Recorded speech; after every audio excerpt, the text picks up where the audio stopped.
So for this grade, there are three different options on how you can get that point. So basically, the first one is no parking at all or reduced parking.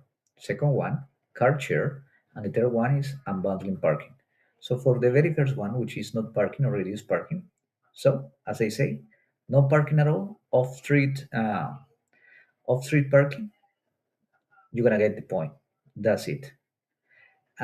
Or which that is something difficult not to have in a parking spot in your building, you can just reduce by 30% below local base radio. So there is a table from lead. You can download the table from lead.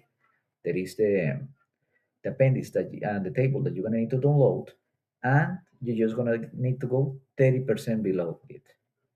So if you are trying to pursue this grade for your job, that's where you need to go for look for the table. And for the green associate exam, there is nothing to look at it. You just need to know that that table exists, and that's some calculation that you're gonna need to do. If your number are 100, 30% less, then you're gonna need 7 spots and so on. And alternatively, you can use something named ITE, parking generation manual, or anything similar for those kind of calculations. But those needs to be approved by lead. The second option, which is the card share, is that you actually need card share, a spot for a card share in your building. So it happened that there are three card share just in front of the street for the in the gas station, and our building is allowed to use it. It doesn't work like that. It has to be owned by your building. It has to be 1%, and and if the capacity is less, if the total parking spaces are less than 100, you at least need one spot. Simple. And the third one is unbundling parking. For unbundling parking, basically what you're gonna need to do is, as the name say, unbound the cost for the rent or for what you are charging your customer for the parking.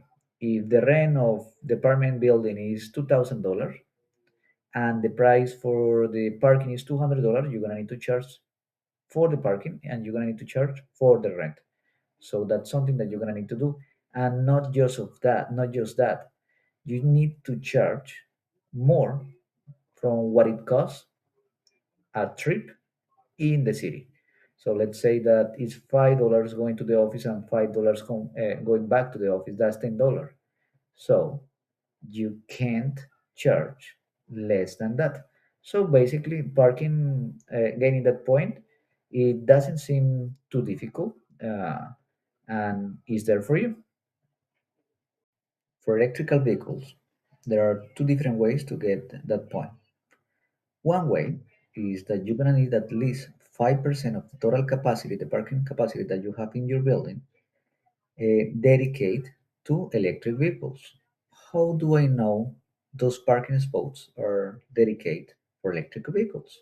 Because you're gonna need those charging station, and those charging station, electrical vehicle supply equipment, that's the technical name for it. They need to be Energy Star certified, one, and second, they need to be at least level two.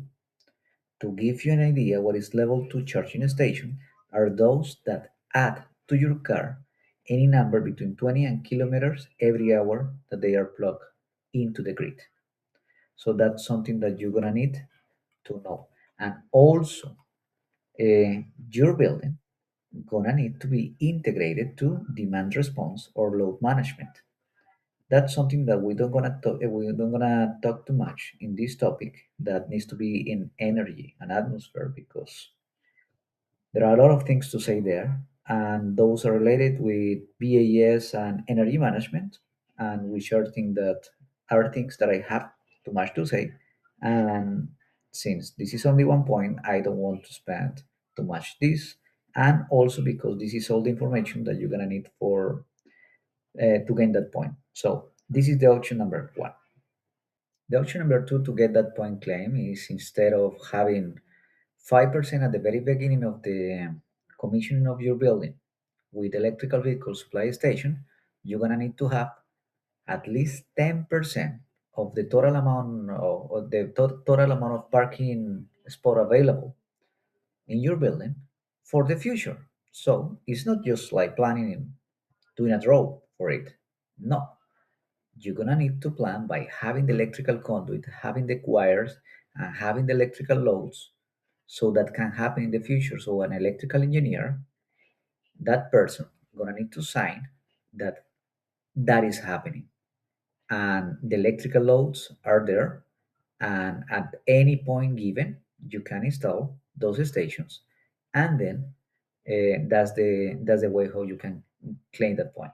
I hope you like you enjoy my videos. Now I'm gonna go to sustainable sites, and then let's continue learning about about the green lead associate. And I hope you can pass the exam as soon as possible.